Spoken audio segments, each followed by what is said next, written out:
Hello, and welcome to another episode of Break the Cycle with me, your host, Joshua Smith. I hope everyone is having a wonderful Wednesday. Yeah, it's Wednesday. My work schedule's so crappy. I can't remember where the hell I'm at half the time. But thank you guys so much for hanging out. As per the usual, we're gonna start with some sponsors. Of course, we have TopLobster.com, the man, the myth, the legend, my good friend, my partner on Break the Cycle, the coolest guy you know. Check him out today. He's got amazing graphic gear. I mean, stuff like this shirt that I'm wearing tonight, Government is the Mafia, masquerading as a human rights organization, among tons of other things that you can buy at a 10% discount by using BTC at checkout. Or you can join the Patreon, the Subscribe Star, or the channel membership here on YouTube, and you can get into a private Discord server where you can get up to 30% off of new gear 2 weeks prior to it going out to the general population. I promise you it's worth it. He's got so much cool shit. You can't go wrong. And of course, executive producer of the show, AnthemPlanning.com, for all your emergency and crisis planning needs. Check these people out today. See what they can do for your business, personal life, or home. They're doing a wonderful job that the government sucks at, much cheaper and much more efficiently. Guys, we've got an awesome show for you tonight. As per the usual, I've got a great guest. He is a community advocate and prior city council candidate for Brooklyn. He is Ray Denaro. How you doing, sir? I'm doing well, man. Thanks for having me on. Big fan. Of course, man. I appreciate you coming on, dude. Listen, anybody who comes on word of Top Lobster is good in my book. The guy's one of the most solid dudes I know. I've been a big fan of his for a long time. So if you guys are friends, you're family to me, brother. Yeah, shout out to the Top Lobster. I'm glad he linked us up. He's been my friend for quite a while, and we kind of grew up together. We played some baseball together as kids. Lost touch for a little bit, then we became Facebook friends, and every once in a while I go on my newsfeed, I'm like, that's a pretty smart dude right there, and I'm like, oh, it's him. It's the man.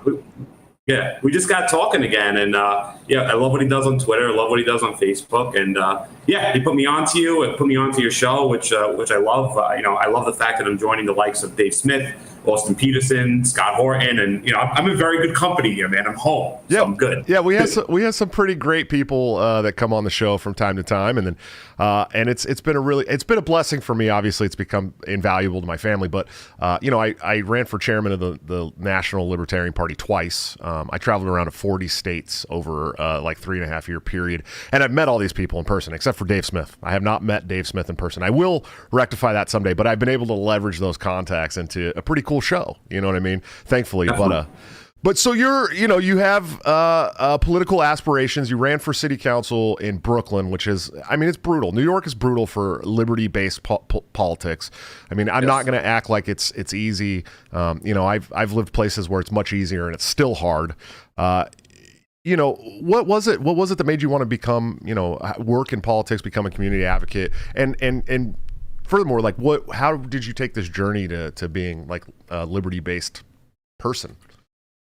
So I'd love to tell you that it was in my blood from when I was a kid, but it wasn't. I was always involved in my community. I was always doing things. I always went to events, but I never really thought that politics would be the outlet that I should try to make a difference. Right around 2015, 2016 is when my eyes really started opening to problems in my community. My campaign was community-based. I was always a community guy. I grew up in my neighborhood. I'm 31 years old. I've lived in my neighborhood for 31 years. And I kind of just saw a deterioration over time. And I thought, how can I make a difference? How can I make a change? I actually met with local councilmen, state senators, assemblymen about ideas that I had and problems that I saw in the community. And when you have a one-party rule, people don't tend to pay attention. It's something called the zombie vote, where they know they're going to get in, and when they're done with that seat, they have somebody in line waiting. And I didn't think it was fair. I didn't think it was right. I never remember an election being highly contested. It was sort of just one person on a ballot, and maybe just somebody else was thrown on there, and that person who had the seat already would win, or they would have a next in kin, and he would win. So in 2017, I met with the GOP, the Brooklyn GOP. Obviously, it's the Republicans and Democrats here. Libertarians don't have ballot status. But I met with the Brooklyn GOP. I said, I want to try to do something. I want to try a run. And I ran for city council. And I ran in a very tough district. Republicans normally don't do well here. I was told I was go for it, take a shot, and maybe a stepping stone for something, I would get 10 to 12%. I got 30%, and I started running for office in August, and the election was in November. Most people, when they prepare for runs, it's a year and a half process, and I did it in 4 months. I met a lot of people. I've knocked on a lot of doors. I had a full-time job, and I would literally be at train stations at 5:30, 6 o'clock in the morning, campaign for 2 hours, go to work, and then campaign for 4 or 5 hours after work. I did it for 4 months. It was grueling, but it was also one of the best experiences of my life. I got to learn a lot about my community. I learned a lot about the actual political machines that there are, and I got a little bit of insight into what really goes on behind the scenes that we don't know about. So it was a very cool experience for me. Sure, and I want to talk about, I want people to understand, you're a Republican running in Brooklyn. Okay, you didn't win, right? Yeah, but you got 30% running as a Republican in Brooklyn. I want to reiterate that one more time. A Republican in Brooklyn. It's very hard to do, dude. That's hard to do. I mean, I was a kid, man. I was 27 years old at the time, and one of the biggest things when you're running for office in Brooklyn is you're a viable candidate if you get something called matching funds. So what that means is the city will actually fund your campaign 6-1, but you have to meet a donation threshold. So I needed to have at least 100 donors, or I needed to amass like $10,000 in donations. Everyone told me there would be no shot I would do that. I started running in August. By September, I had matching funds. I raised over $100,000, and I was literally just knocking on doors and being like, here I am, here's a palm card, here's what I want to do, donate, and just please vote for me. Went out, and I had to get like 250 signatures to get on the ballot. I got over 800 signatures to get on the ballot, so I did the work. I had a great team of people behind me who helped that process. And yeah, like I said, it was a phenomenal experience. Yeah, that's just wild, man. It's it gives guys like me a little bit of a hopium. You know what I mean? We're like, oh shit, if a Republican could do something in Brooklyn, dude, maybe the tide's turning there, because Brooklyn's not upstate. You know what I mean? So certainly not. Yeah, and I've not spent a lot of time in New York, but I know the dynamics of New York politics. I know that the upstaters don't really like the New York City area, and the governor really only cares about that area, and everybody feels kind of left out, and they basically, all the outcomes of the elections there happen where you live. And so you've had some interesting stuff go on lately in New York, including Mr. Killing Granny Smacking Fannies resigning. That guy is insane. I refer to him on the show all the time as crime boss Cuomo, right? I mean, the guy's basically like a mobster running the state. I mean, I'd be surprised if he wasn't some kind of mobster. But what's it feel like there now that Cuomo has stepped down, man? Did he resign? I thought the major news was that he was getting back together with Sarah Lee. That's pretty interesting. No, obviously, listen, it was a long time coming. The guy mishandled COVID. It was out in the open. He's responsible for 15,000 deaths. He's responsible for wasted funds as far as the USS Comfort goes. He made a Jacob Javits Center a hospital that I think 20 people got treated in.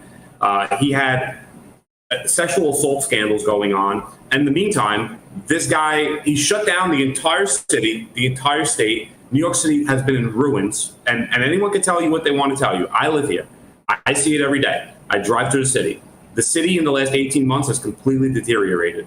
And now you would think a guy like that would try to hide under a rock, under his bed, not make too much noise. But no, he wrote a book about how he successfully defeated COVID, and he won an Emmy, apparently. Maybe he should be hiding under Guantanamo Bay is what I like to say. But no, I get it. Yeah, absolutely. Yeah. Get Mo for Como. I say it all the time. Yeah. I mean, listen, if we got to have Guantanamo open, there's people that belong there, like Fauci and Cuomo. But yeah, man, the whole thing's been just wildly insane to me. I mean, and we didn't even get into the fact that this guy basically told the upstaters to get fucked and took all the respirators he could to the city. And then, come to find out later, the respirators were actually probably doing more harm than they were good. It's like, it felt like maybe in Minecraft that Cuomo wanted everyone to die.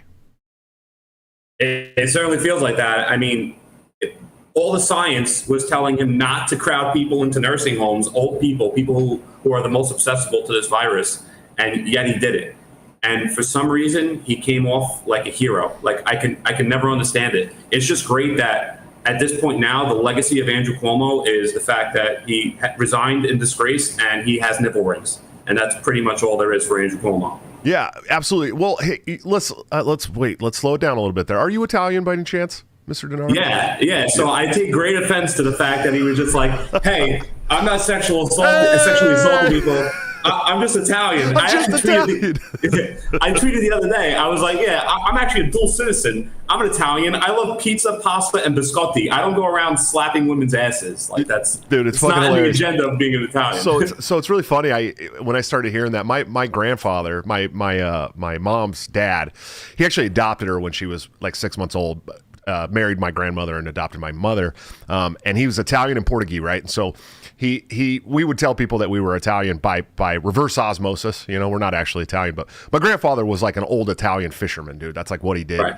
He fucking fished. He cooked all day. He retired so he could stay in the kitchen and cook all day. That's what he wanted to do. Was he one of the Italians that always dresses like super properly, like suspenders, button-down shirt tucked into his pants? No, my grandfather was a fucking slob, dude. He would walk around in like ripped pajama pants and like house shoes all day long, dude. My grandfather is always dressed to the nines, and like it could be to go to the supermarket. I'll never understand it. No, it's funny. My grandfather, so it's really weird. My grandfather, he grew up in like a little farming town in California. Called Sebastopol. They call it Sebtown for short. And his family actually owned an olive farm. They made olive oil and shit. And it was like, it got really big and they sold it off. And then come to find out, you know, I was like, man, I could have been the like Bertolli, like olive heir, right? But you sold it. No, but he was, he, you know, God bless his heart, rest in peace. He died a couple years ago, but he retired so he could fish, bowl, and stay home and cook all day. I mean, that's literally what he did. He kept a bowl of onions like marinating in vinegar on the. But anyways, my grandfather never sexually harassed anybody. He was like the man was like a Catholic saint, right? And he went to Catholic mass. I mean, every Sunday, his entire life, he went to Catholic mass. But the man was a saint. And so when I hear this guy going, "No, that's just how we are. I'm Italian," you know, I was like, "Fuck, motherfucker!" Like my grandfather never did that shit. And the best part was, like, he kept putting pictures up that, like, he was touching people's faces. And a lot of the pictures were during the last 18 months where you were really not supposed to be touching people's faces at the time. There was a virus going on. But yeah, that's one of the craziest things I saw and I heard. And I was like, I mean, listen, Italy's had a pretty good run. We did really well during the Olympics. Like, we won the Euro Cup. And then Andrew Cuomo just sort of torpedoed that by saying, "Hey, my sexual assault allegations are chalked up to me just being Italian." Yeah, it's just Italian. That's what we do. You know, we like to pinch asses. It's totally cool. You know, and then the left who demonized Trump for saying, "Yeah, just walk up and grab him by the pussy." You know, they're like, "Oh no, Cuomo's cool. It's just he's Italian." That's all it is. It just blows my mind that that's an argument for I mean, blatant sexual harassment. You know, I don't agree, but it did kind of tarnish the Italian name, man. For a little bit, yeah. You know what I mean? And my fiance is Italian too. She is a little harassy though. I'm not gonna lie. Only with me though. Thankfully, you're so good looking. I thought. Somebody said I was good looking the other day, and I was like, I just don't. You know, I got to be honest. I just don't see it. But we got some super chats. First one coming in from our good friend Top Lobster, $5 super chat. Thank you, sir. He said, "Ask Ray who is the best baseball player he knows, and why is it him?" It's not him. Best baseball player I know. Actually, my favorite baseball player of all time is Alex Rodriguez, believe it or not. I wear the number 13 in honor of Alex Rodriguez, and also it just happened to be my dad's favorite number. So Alex Rodriguez is my favorite player, but the Lobster, who is my former softball and baseball teammate, can take number 2. Holy fuck, dude. I didn't even think about this. You're a Yankees fan, aren't you? You know what's funny? And also it ties in, this for some reason ties into the Libertarian Party, but I'm a Dallas Cowboys / Yankee fan. Dude, this is the funniest thing I've ever heard in my life. We have to talk. We might be kindred spirits here. Not because of the Yankees. I hate the fucking Yankees. But I'm an Oakland A's fan. Die hard. Okay. Die hard. I'm born and raised right outside of Oakland. We're basically the Yankees farm team. I mean, that's what it, you know, 100%. You're welcome for Swisher and Giambi and all that good shit. But I'm also a Dallas Cowboys fan. All of my teams are Bay Area sports teams. I like the San Jose Sharks. I'm a big Golden State Warriors fan. I'm a big Oakland A's fan. But I grew up right outside of Oakland, and I love the Dallas Cowboys. My mom fucked me up. My mom did that to me. She got me a Dallas Cowboys parka when I was like 4 or 5. And so, of course, I wore it. You know what I mean? I was from the hood, you know, so we had our starters parkas and shit. And then the Cowboys won back-to-back Super Bowls. And it was like, what was I going to do, you know? Yeah. But the Yankees... Well, I have my Uncle John. He's probably listening. I sent the link to a bunch of people. He's one of them. He actually got me into the Dallas Cowboys as a kid. So me and my cousins, and I have a couple of my buddies, were diehard Dallas Cowboy fans. I actually went to Dallas for the last playoff game that they were in against the Seahawks. So yeah, love the Cowboys. Nice. Definitely. And it's good to get you're a Cowboy fan too. We'll share the misery of the season together. Yeah, exactly. All of the seasons. So let's talk about. Okay, so you have to pick a team, right? Like where you're from. It's like I'm a Cowboys fan, but I grew up right next to San Francisco and Oakland, so that we had the Niners and the Raiders, right? And so you have to have some pride in your hometown team when your team's not playing them. Of course, I was more of a Raiders guy because I grew up at the Coliseum because the Raiders played where the A's play, right? Yeah, so not anymore. Now they're fucking Las Vegas turds. So it was like I always appreciated the Niners and the Raiders, but I like the Raiders more, but I'm a Cowboys fan. The Jets or the Giants? Neither. Buffalo Bills. Oh, fuck, dude. The upstate team, huh? Well, hey, man, at least you probably like good wings too, you know? I do enjoy good wings. So yeah, Buffalo Bills. It's the easy decision. I can never root for the Giants. They're my division. I can't stand them. Yeah. And I mean the Jets. If there is a more miserable sports franchise than the Dallas Cowboys in the last 10 years, it's probably the New York Jets. Yeah, or the Browns. I don't know. But no, I was gonna say I don't even know why I didn't think about that. The fucking Giants, dude. Of course you can't like the Giants. You're a Cowboys fan. It's like listen, Giants, Redskins, fucking out. Sorry, right away, done. Yeah. Eagles are the worst though. The worst. Yeah. I'm sorry, Philly fans. I know I got a lot of Philly fans. But anyways, so we got another super chat from Level Zero, $2. He says, when do you think de Blasio's time's up? And that's, I mean, you got to get rid of that fucking guy, right? Yeah, so he's term limited this time around. So his last day in office is New Year's Eve of this year. There was 2 primaries already, the Republican primary that Curtis Sliwa won for mayor, and the Democratic primary, Eric Adams won. So they'll face each other in November, obviously the first Tuesday in November. I forget what day that is. I mean, there is a conservative candidate too, who actually I'm a huge fan of. He's a great friend of mine. His name is Bill Pepitone. Personally, I think the Republicans should have given the line to Pepitone, or at least let him run on the line in the primary. They didn't. I think he's an outstanding guy, stand-up guy, former police officer. He knows the system. He's very well spoken. I'm not entirely a big fan of Curtis Sliwa, but at this point now, I'm just ecstatic that this is over, that the de Blasio era is done. We rid him, and he actually had an aide to him try to run for office, Maya Wiley. And for a minute there, she scared the crap out of everyone because it looked like she might actually win. We have ranked choice voting now in New York, and thankfully she didn't come out on top. Eric Adams, also a former cop, is a Democratic candidate. Like I said, Curtis Sliwa, the Republican candidate. Bill Pepitone is the conservative candidate. Nice. How much more tyranny can you take, Ray? I mean, before you break and fucking run away from New York, how much can you take? I'm at the brink, man. I talk to my family about it all the time. I can't see myself living here this much longer. I mean, we're staring in the face another mask mandate, potential lockdowns. They just announced recently to pretty much live everyday life, you need to be vaccinated. This isn't the country I grew up in. This isn't the country I eventually want to raise kids in. It's not the city I grew up in. And the fact that the government can just say, like, hey, starting next month, this is the rule or else. And every creed, color, political party isn't standing up and saying, no. I mean, there's a Bill of Rights and a Constitution, and there isn't an asterisk in there that says in case, the coronavirus happens, this is all bullshit. So the fact that no one's standing up to this is insane. One thing I do want to mention, there is actually one group standing up to this. It's the New York Young Republican Party. It's headed by Gavin Wax, and we're actually having a rally this Sunday in front of Gracie Mansion, and we actually have electeds joining us, potential electeds joining us, candidates for office joining us. that we're going to speak. We're going to be outside Gracie Mansion rallying against tyranny and against this mandate now with the vaccines to pretty much live everyday life. Some of us have had enough, but we need more people to join the fight. That's what it comes down to. The government doesn't get to tell you when and where you can leave your house, and the fact that so many people are just laying down and accepting that is very scary. Sure, yeah, absolutely, man. It's a fucking mess, dude. And as somebody who left California, I talked about this on the show all the fucking time, but I left California at 11:55 p.m. My plane flew out of San Francisco.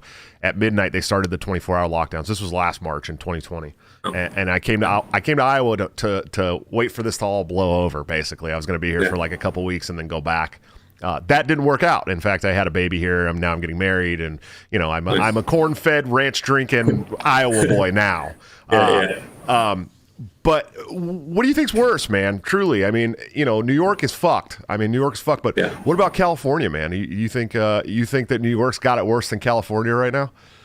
I think any city, any state with a one-party rule is seeing what the repercussions of that is. And I mean, there is no better example of that than New York and California. There's nobody to balance out. There's nobody to try to swing the pendulum the other way. And I think both of those cities and states are just being governed terribly. I mean, in New York, at least we did something about it. Andrew Cuomo's gone, but his successor is Kathy Hochul.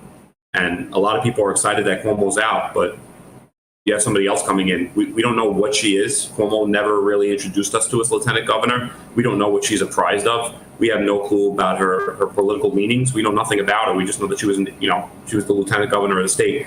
I know that California is trying to recall Gavin Newsom. Is it going to happen? I don't know California politics enough like New York. Like, a lot of people are happy that Cuomo's gone because of what happened and this mismanagement of the situation. But in California, I mean, you would know better than me. Are people looking to get him out? Are both parties conjoining on this, that they want this guy out? I'm actually kind of surprised today. So Gavin is on the chopping block. I mean, there's no doubt about that. And here's the thing about Gavin Newsom, right? Gavin Newsom completely was the mayor of San Francisco, right? Completely fucked over San Francisco. San Francisco used to be a beautiful, wonderful, awesome city to hang out in. It was so much fun. There was all kinds of cool stuff to do there. The people there were fun. You had all the different districts. And then he became mayor, and he fucked that city up. I talked about this on the show recently. There's a literal poo map on an app on your phone that you can download that'll tell you where all the human poops are all over the streets, dude. It's that fucking bad. There's heroin needles everywhere. You constantly it's like Yelp for shit. That's awesome. It's exactly what it is, right? And he really screwed that city over. And California is, I don't know if it's worse than New York in this respect, but California, politicians like to fail up in California. It's kind of how it works. The prior governor, Jerry Brown, was actually the governor in I think it was the 80s, and had to step down because he had fucked up and got caught in some kind of corruption. And then they voted him back in the 2000s, which is just insane to think about. And so same with Newsom. Newsom was a terrible mayor who fucked up an entire beautiful, one of the coolest cities in California. And instead of saying, hey, hell no, get out of politics here, they elected him to do the same thing to the entire state. And he obliged. He right away started fucking up. The first thing Gavin Newsom did after he got elected is he went around and goes, how can we raise taxes? That's literally his first thought. And he said, we found that there's 100,000 people in California that don't have access to clean drinking water, which was mostly bullshit. It was just, their pipes were older or whatever. It was stupid. And so he said, we're gonna increase a tax on bottled water in California to make up for this so that we can get these people clean drinking water. Never mind the fact that when he took over, Jerry Brown sucked at a bunch of things, but he was actually pretty fiscally conservative for a California governor. And he had it was like a $750 billion or it was like $7.8 billion budget surplus or something. And instead of going, well, we can use some of this money to get these people clean drinking water, it was like, how can we raise taxes? First, First week in office, that's what Gavin Newsom did. He obliged right away to say, hey, we're going to fuck this state up even worse, because that's what he did to San Francisco. I mean, San Francisco's going to reel from that for decades, dude. It's going to take decades. Right. And it's going to take, you're going to have to get through 20 other like nepotism stated like politicians in that city before you get back to somebody who's going to be like, here's how we're going to fix this fucked up city. And so, you know, it's really a lot the same as New York as far as I see it. You know, you got Cuomo, who is shitty. He's a shitty person. I mean, he's not just a shitty politician, and everyone knows it in the state. Even the people who voted for the guy know he's a piece of shit, and they still voted for him. So, you know, I mean, look what Cuomo's done for us here. You talk about one of the first things Gavin Newsom done. One of the first things Andrew Cuomo did was, I mean, New York originally was one of the toughest states for gun rights. And he totally dismantled gun rights for any legal gun owner of the state. Then he enacted bail reform, where pretty much a criminal can do a crime, go to jail, and be released immediately without bail, back on the streets. And these aren't like petty larceny guys. These are guys that are like walking up to old people and punching them in the face for no reason. Yeah, you guys have a problem with that in Brooklyn, by the way. Oh yeah, we had the knockout game a couple like years ago, and it was like, I don't know, when I was a kid, I played wiffle ball. I didn't just go around punching people in the face. But there is zero. That started right around the same time as the clowns were all over the country. It was like the rest of the country had these weird clown scares. People in Brooklyn were just walking up and punching people in the face, dude. I don't. Yeah, we were a lot more united back then, but we just wanted to beat up clowns, and now we're just divided on everything. At least back then, it was like a common denominator. Like, hey, you're a Democrat, you're a Republican, but there's a clown. Let's just kick the shit out of them. Where now it's just we're divided on every single thing. But yeah, I mean, bail reform has been catastrophic. Pretty much everything Cuomo has put his hands on has been absolutely catastrophic. There is no more respect for the police. There is no repercussions in doing a crime. You could pretty much walk into a store now, just take something and leave, because no one even wants to deal with having the cops being called and being the next, you know, potential George Floyd case, you know? Sure. And it's a really sad state. Like I said, I drive to New York every day. I'm in the construction industry. I drive around the city. I go to different job sites, and tourism is down. And I mean, for months on end, some of the nicest areas in Manhattan that on a spring or summer day would be impossible to even walk on the sidewalk. Stores boarded up, for rent signs, for lease signs. Whatever you're hearing about New York, unfortunately, it is 100% true. The city is definitely deteriorating, and you have two guys to look at. You have Andrew Cuomo and Bill de Blasio, and they have been two of the worst additions to the city. And this just comes a couple of years. I mean, don't forget, it's hard to forget, but in 2001 we had the worst terror attack to date, and people thought that the city was done at that point, that the city was shook to its core.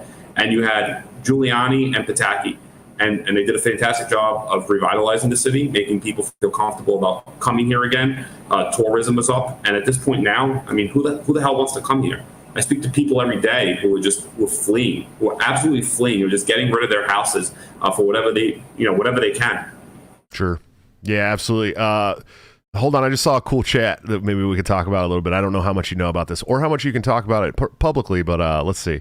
Sure. Let's see. Where'd it go? I'm looking.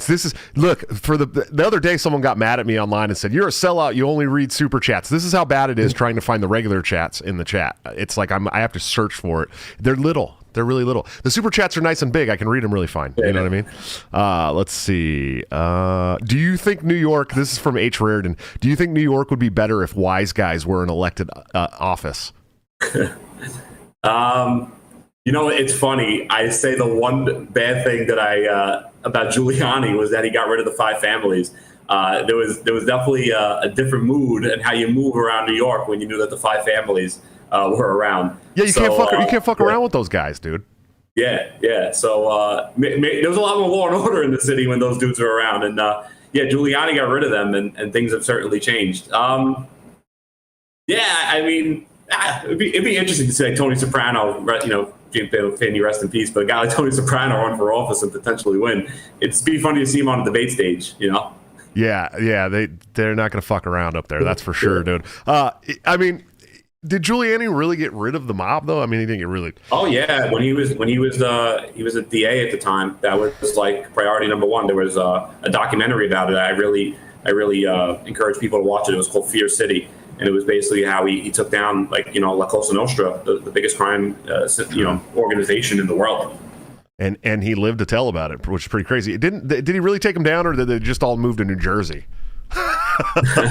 Nah, man, he took him down. Yeah. He definitely took him down. Yeah. Let's see. There was another one I was looking at here. Damn it. Oh, it's my favorite trolls in the chat. Claire Foster is amazing, and she said that you don't look anything like your cousin Robert. Denaro. Yeah. That's a good one. He sucks, man. What a fall from grace. I always say it, like, not only does he politically suck, but when I see De Niro now, like, he was Jimmy Conway, he was Ace Rothstein, and now he's like, the last movie, like, I know he was in was like The Intern, with, like, where he played like Anne Hathaway's intern. Yeah, that was like, such a dumb fucking from the great De Niro, you know? Yeah.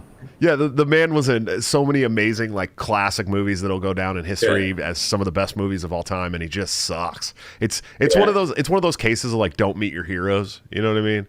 It's sort of like I talk about, like, LeBron. Like, if LeBron was like half the man Kobe was, or like Jordan was, there'd be no doubt where people would be like, he's the greatest ever, but he's just a piece of shit. So like, it's hard to even put him in that category, because you read about those tales of Jordan, and you read about those tales of Kobe, who just played hurt constantly. And then you see LeBron, who, like, gets tapped on the shoulder, he's on the floor for 25 minutes, and then, goes to a Hillary Clinton rally right after that, and he just sucks. Yeah, somebody the other day made a poll on Facebook and was like, LeBron with 2 years of training and Mike Tyson in his prime, who would win? I'm like, is this a fucking real question? LeBron would get his ass beat so bad it wouldn't even be close. 2 years of boxing training or not, dude. Mike Tyson was a monster. Yeah, that's not just boxing technique, though. That's like a killer instinct. Like, the Tyson documentary, also fantastic. I read the book about him. That's not just boxing. That's years of just being in pain from your life, just being horrible and miserable, and taking out all that frustration out on the guy in front of you. Yeah, the guys and doing it legally. So, so I work 12-hour shifts, and I have a lot of downtime while I'm at work, and I'm constantly watching. Like, I did MMA for, like, on and off for a decade. I wrestled for 14 years. I did a lot of boxing, but I never competed boxing at all. But I love to watch old boxing clips and, like, little, like, mini documentaries of boxing, of all kinds of boxers. But I always end up watching the Tyson ones, because it was just like, the guy was phenomenal to watch, man. I mean, there wasn't. Dude, I met him in Atlantic City maybe like 3 years ago. So I'm sitting at a table at breakfast, after a night of going out, and I'm sitting across from one of my friends, and he's talking to me. He's just like, out of nowhere, he just goes, Mike Tyson, and I'm like, what? He goes, dude, turn around, and I look, and I just see the face tat, and I'm like, dude, that is Mike Tyson. And when I tell, this guy is like, I'm 5'10", this dude was like 4 or 5 inches shorter than me, or at least it seemed that way. But he was wide, where, like, he took up the entire booth. Like, nobody else can sit in the booth next to him. And he's old. And he had his entourage with him, and they were not nearly as threatening as Mike Tyson actually was. The dude is huge. And I went over to him at I finished up my breakfast, and he had a towel over his head. So you can tell he just didn't want to be bothered. But he took the towel off. And my friend's wife was actually with us, and they had the same birthday. And she went up to him, and she was like, oh, we had the same birthday. And he was real cool. And I just woke up to him, and I'm like, dude, you're one of my idols. Like, I've watched boxing my entire life. I shook his hand, and when I tell you this dude's hand, like, encompassed my hand, where my hand didn't even exist, it was like it was shaking like a carrot. Like, it wasn't even there. And I was just like, dude, that's Mike Tyson. Like, that is absolutely crazy. Yeah, dude, I couldn't imagine. Tyson's a big. He's like, I mean, he's pretty short, but he's a big ass dude for sure. Yeah. That's a man that, I mean, it wouldn't matter if he was 70 years old. I wouldn't want to fight that guy. And I'm a big guy. I'm like almost 6'3", 240, dude. I'm not a little dude. And right. And I just wouldn't want to fight that guy. It wouldn't matter how. He could be in diapers. I'm still not going to want to fight that dude. Yeah, you've been smiling for the last half hour. Like, he doesn't smile. Like, that's just, like I said, a killer instinct. Like, he is not happy about anything. He's just, what brings him joy is putting somebody on the mat. Like, that's it. I don't know if this is a troll or not, but we have someone in the chat, Christopher Scott Hill, who asked Ray how far Sicily is from Tunisia. Yeah, it's definitely a troll. Chris is one of my good buddies. And yeah, it's not far, Chris. It's just right across the river. Yes, I am full Sicilian. Yes. Oh, you're Sicilian. Yeah. Okay. Yeah. See, I was hoping that maybe Italians could try to like they do with everything else and shove off Cuomo to the Sicilians. You know what I mean? But I guess it doesn't work that way, bro. My fiance's Sicilian too. She's like a darker Italian for sure. But I'm from the northernmost part of Sicily, though. You can tell, just so Chris knows that Tunisia's closest to the most southern part of Sicily. Yeah, so just right across the river. He said it's pretty close. Yeah. Pretty close. Yeah. What did you say in the beginning that you have dual citizenship, like legit? I do. I have 2 passports. Yeah, dude, that's fucking crazy. Cool. How often? It's a cool thing to talk about. Yeah. How often do you get over there, man? I was going like every other year. I was supposed to go last year, and obviously, I don't know if you know, but there was a pandemic, so I couldn't get over there. I had no idea, man. Yeah. Some of my family tends to go every year. I try to go over there as much as I can. Definitely happening in 2022. I miss it. It's a great getaway for 10 days. Just after that 10th day, something happened to me where I'm like, I need mean people and quick moving, like, stuff going on. And Italy and Sicily in particular is like the total opposite of that. Like, I didn't realize it until like I went there when I was old enough and to like do things on my own. But at 12 o'clock, everybody just stops and just takes a nap. Like, it doesn't matter if you're in the banking industry. It doesn't matter if you're in the construction industry. It doesn't matter if you sell groceries. At 12 o'clock, you go home and you just take a nap. And we are at 12 o'clock, we're stuffing lunch down our face and we're working as hard as we can. That's power hour right there for a lot of us. And the fact that it's just like that there is insane. But I do love it. I love the lifestyle, for a couple of days. But when you eat all that pasta and drink all that wine, man, you got to have naps. And like Andrew Cuomo said, smack all those asses. Yeah, it's a full day of eating pasta or polenta. I don't judge. And drinking wine and slapping asses. You got to be tired by noon, dude. Yeah. When you wake up and eat those pasta breakfast burritos and shit, you know what I mean? Yeah.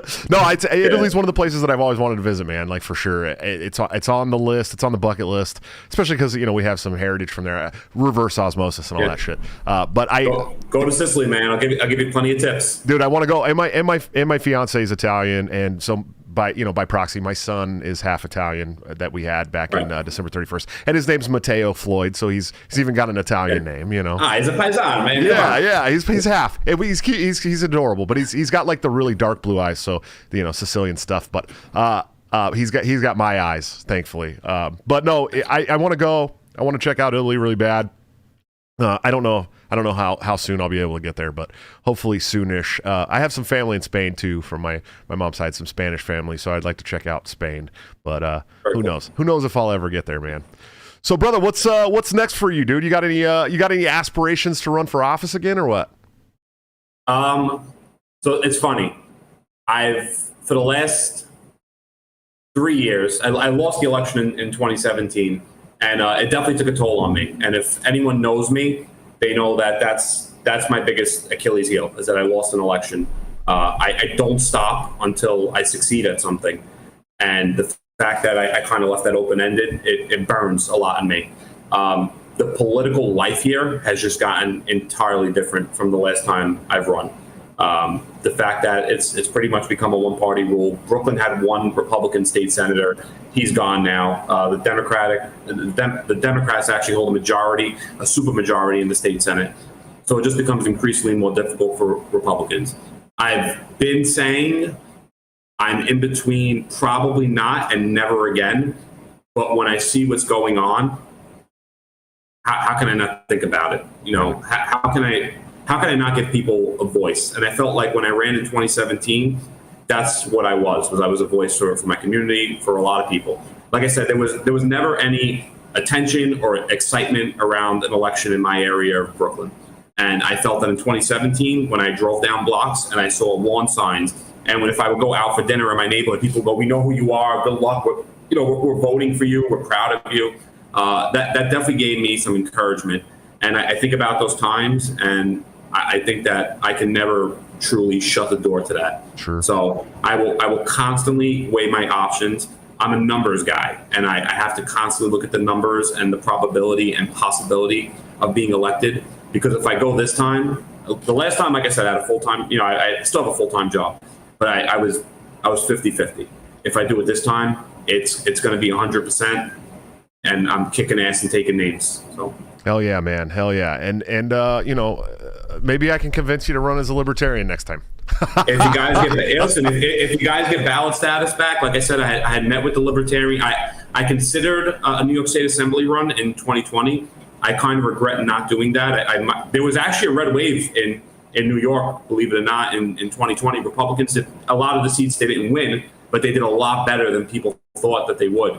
But I met with the libertarians, and I was very interested in carrying the line. I still want to learn a lot about what the libertarians are, what they're about. I look forward to talking to the Lobster, talking to you, and talking to some really smart people about ideology and all those things.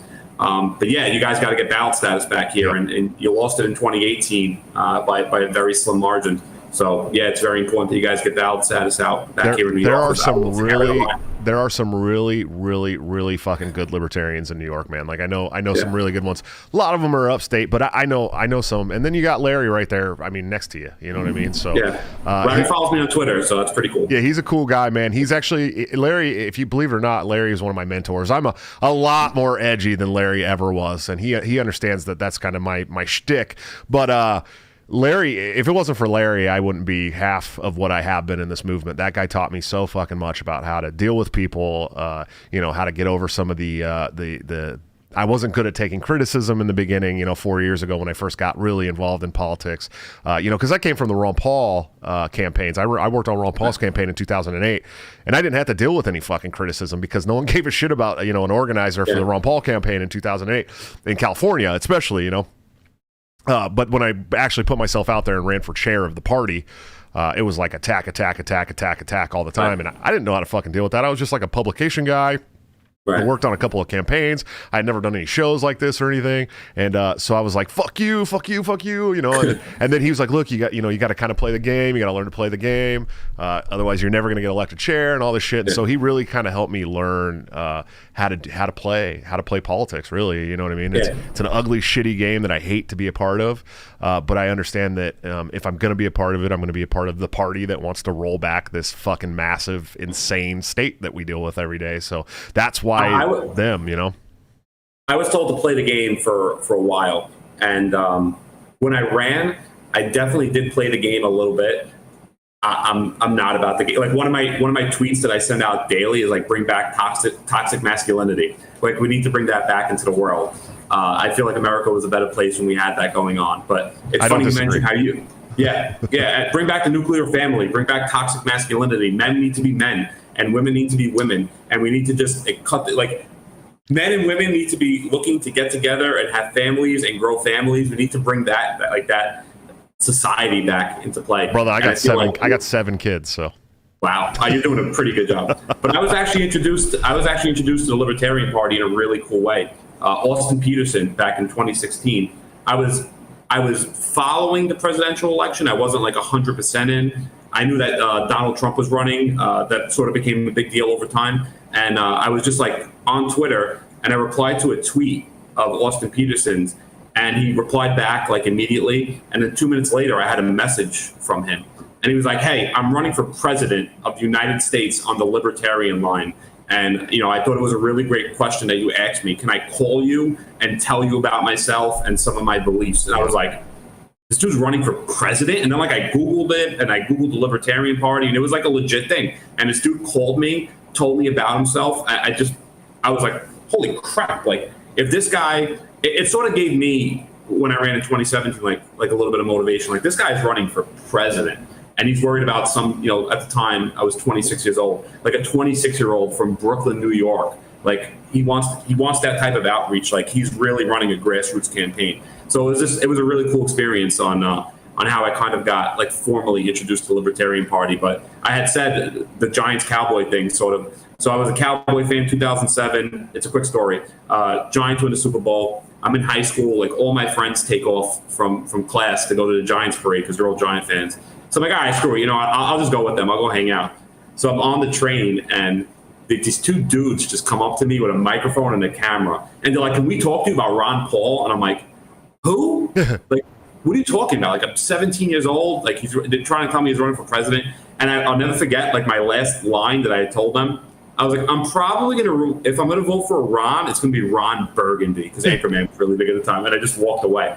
And then, like, fast forward to 2016, I'm watching the Republican debates, and Rand Paul is on stage. And originally, Rand Paul was my candidate. He's who I wanted. And then, like, I Googled a little bit about Rand Paul, and I seen that he was Ron Paul's son. And I'm like, oh, crap, that's that guy from 2008. Like, there you go. Yeah, Ron opened the door for an entire generation of liberty-minded people. I mean, if it wasn't for Ron, I don't know that I'd be here either.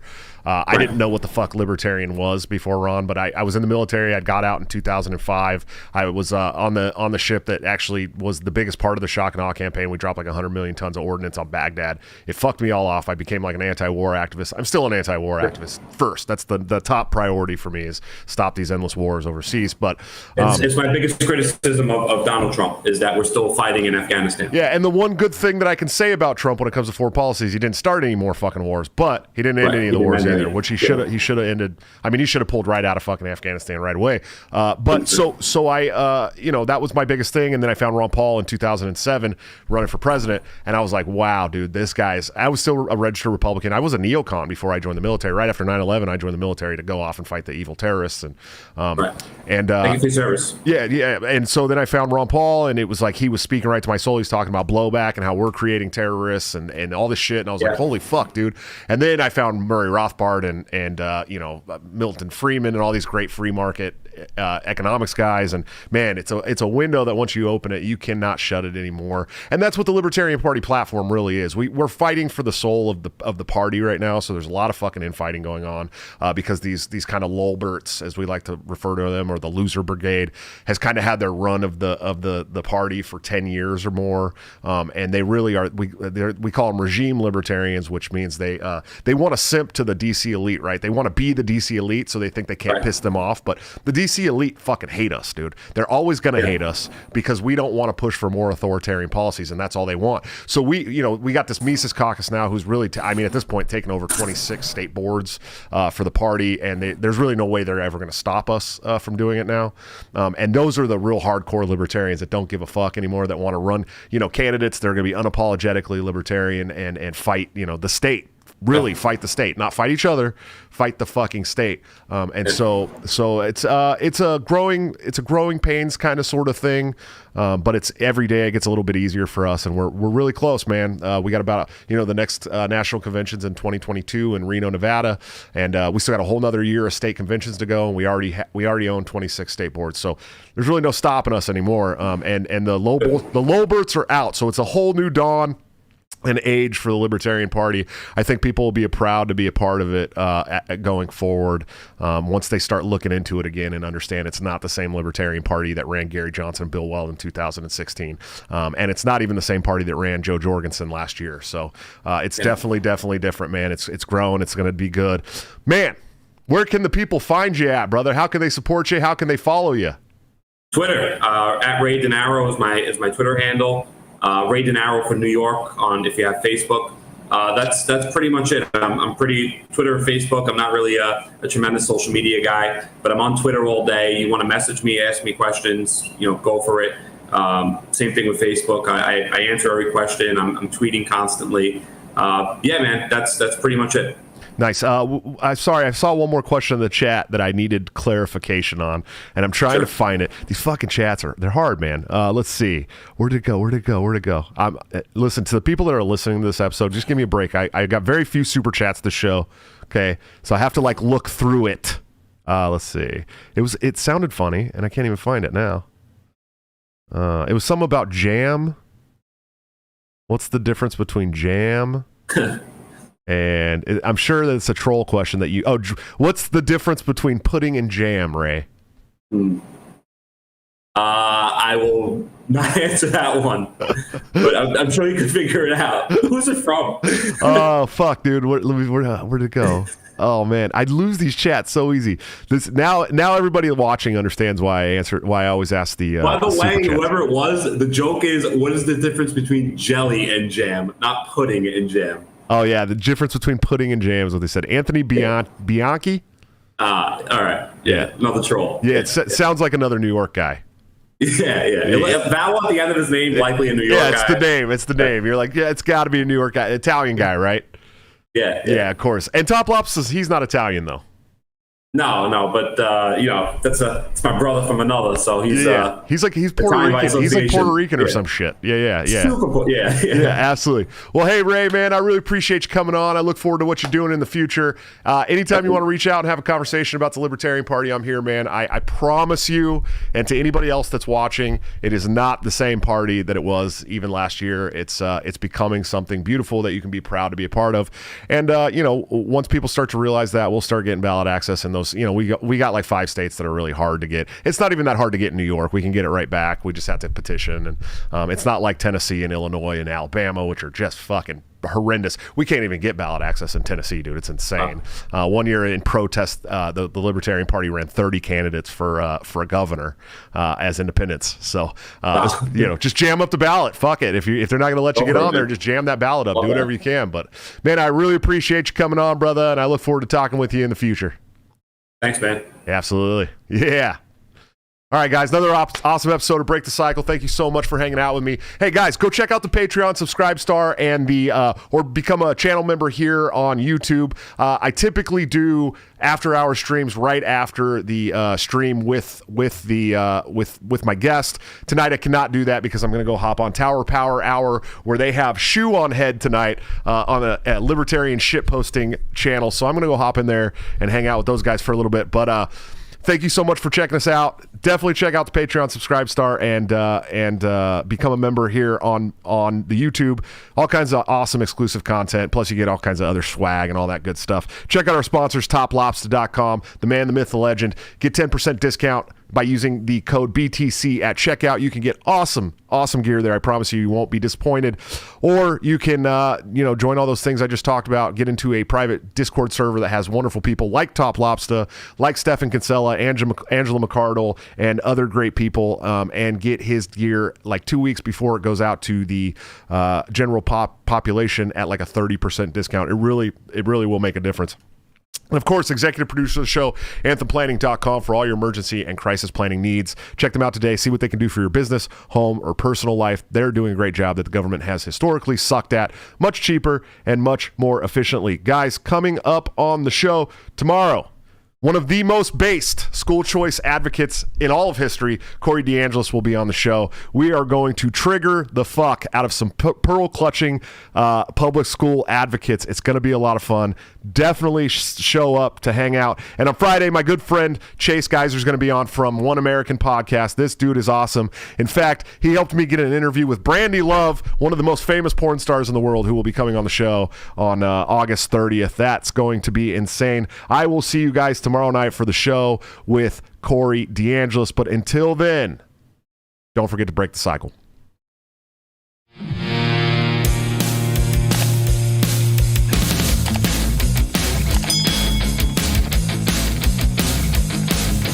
Due to legal reasons, I just have to explain. The lyrics of my last song may seem to contain a violent call to action in the verse and refrain, but I just landed in Minecraft. The helicopter part was in reference to GTA 5 and the things you do. So any violence you commit, I am not an excuse, because I just landed in Minecraft. Well, Chipper is my friend and he's constantly cold. Accusations of incitement getting totally old. Make your own choices, yeah, you have control, because I just landed in Minecraft. Obviously I would never advocate force unless there's due process and a trial, of course. And if you're convicted, we will make you a corpse. In Minecraft, just in Minecraft. Nothing I mean, you know it. No product theaters cause they closed for COVID. Holy shit,